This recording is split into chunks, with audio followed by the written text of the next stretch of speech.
d'épices. Alors les ingrédients, 200 g de farine, 250 g de miel, une pincée de sel, un demi-sachet de levure, 50 g de cassonade, 10 centilitres de lait, 50 g de beurre fondu, et puis donc un œuf, et les épices. Alors les épices au choix, nous on a choisi 20 clous de girofle qu'on a préalablement moulus, ou on peut les acheter prémoulus, de la cannelle, donc 2 cuillères à café de cannelle, 2 cuillères à café de gingembre et 2 cuillères à café de muscade. Alors je précise que la recette, on l'a trouvée sur le site de Marmiton, mais qu'elle est modifiée. On va commencer par faire chauffer le lait. Une fois qu'il sera chaud, on le retirera du feu et on mélangera, on rajoutera le miel. Donc tout de suite, on va faire chauffer le lait.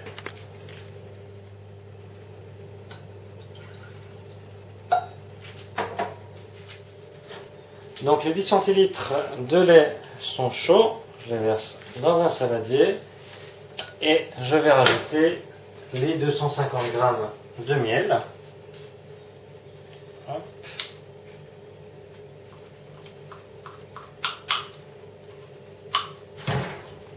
C'est assez facile de mesurer, généralement les pots sont vendus par 500 g, enfin c'est la moitié.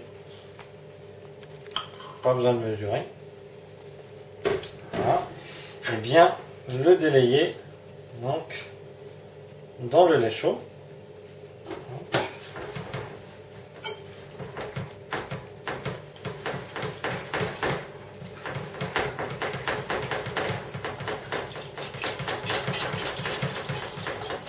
Ça nous donne une bonne couleur.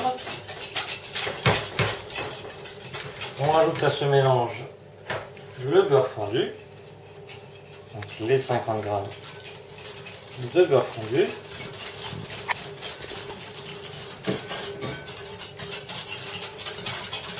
Toujours bien relayer.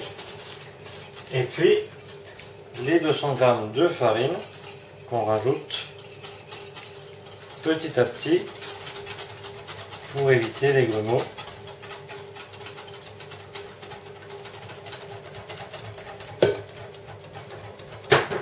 Donc bien mélanger énergiquement s'il faut pour surtout ne pas faire de grumeaux.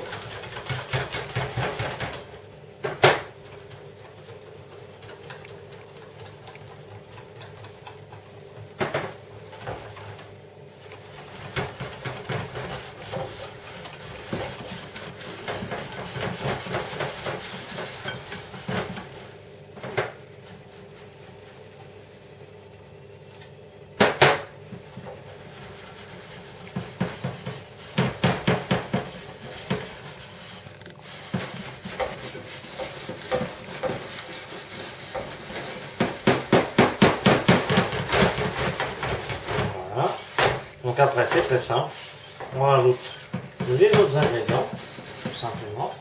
Donc le demi-sachet de levure, hop.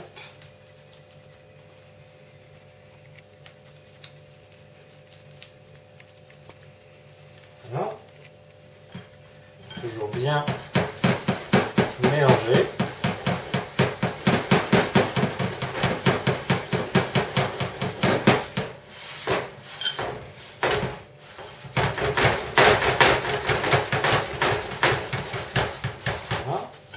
On va rajouter la cassonade, donc les 50 g.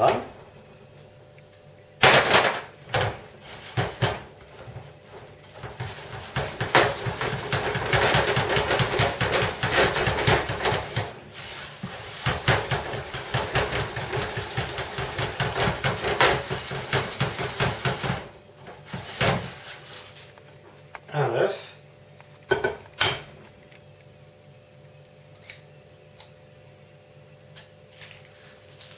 Voilà.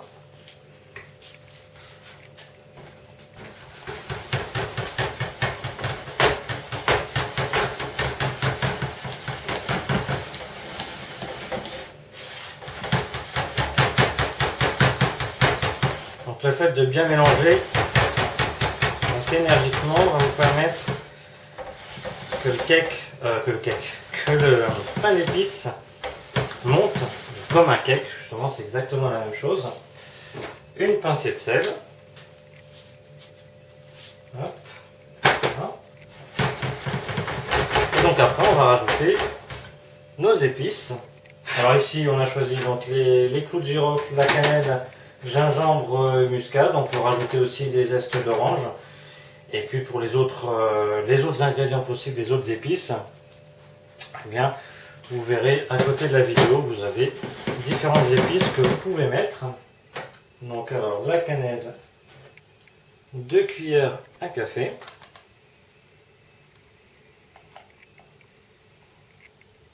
Après c'est comme on aime, si on aime plus la cannelle, on en met un petit peu plus. Hop, là. Et 2 cuillères de gingembre.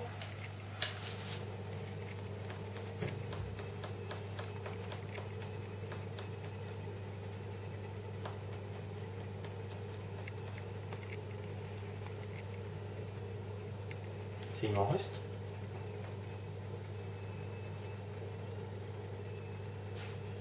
Voilà.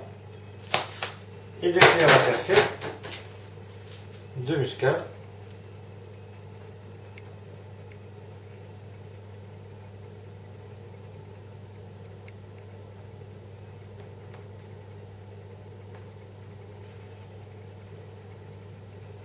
Voilà.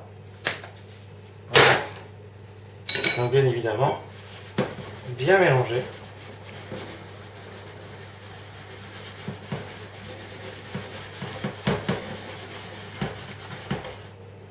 Vous obtenez une pâte assez homogène,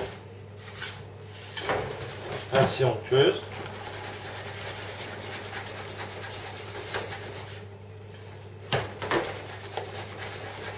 Et donc après, on va passer à la cuisson. Donc, on a notre préparation ici et on va donc la mettre dans un moule à cake tout simplement. Alors, toujours au préalable, beurrez votre moule à cake. Donc, avec du beurre fondu, donc avec un pinceau, bien en mettre partout. Hop. Voilà. Comme ça, même si vous n'êtes pas peintre, ouais, il n'y a pas de problème.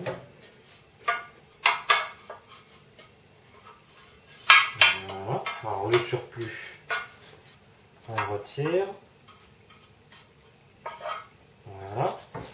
Et petite astuce, pour vraiment pas que ça accroche, pour que ça soit démoulé facilement, on va rajouter un petit peu de farine.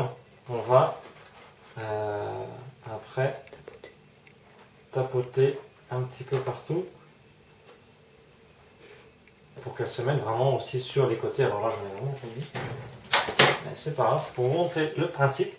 Alors le faire forcément sur les dés et ne pas attendre, faire que la farine aille partout. Voilà.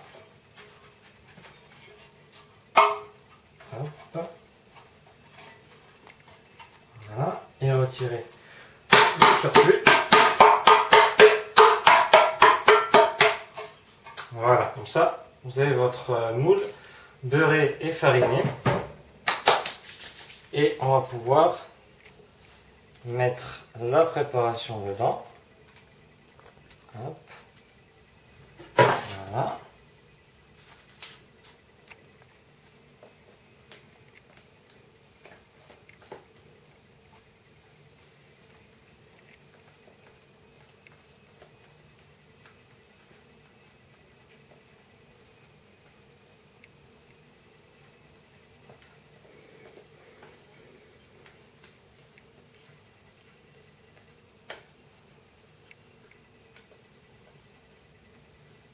Voilà. Hop. Et puis donc enfourner à four chaud, à température 180-200 degrés pendant 35 minutes. Attention pour les fours à chaleur tournante, ça chauffe bien plus rapidement, donc il faut retirer 5 minutes de moins et toujours contrôler 10 minutes avant la fin de la cuisson, même à 25 minutes ou à 20 minutes, toujours contrôler l'état de votre pain d'épices. Donc après, pour savoir s'il est cuit ou pas, ben c'est comme un cake. Vous plantez de temps en temps un couteau au milieu et puis vous verrez si le couteau reste sec ou pas. Voilà notre pain d'épices sorti du four. Donc on va le démouler. Hop, simplement. Et on va voir en le découpant. Voilà, votre pain d'épices tout chaud, donc on a entendu attendre un petit peu, mais vous avez une bonne texture, moelleuse et légèrement craquante sur le dessus.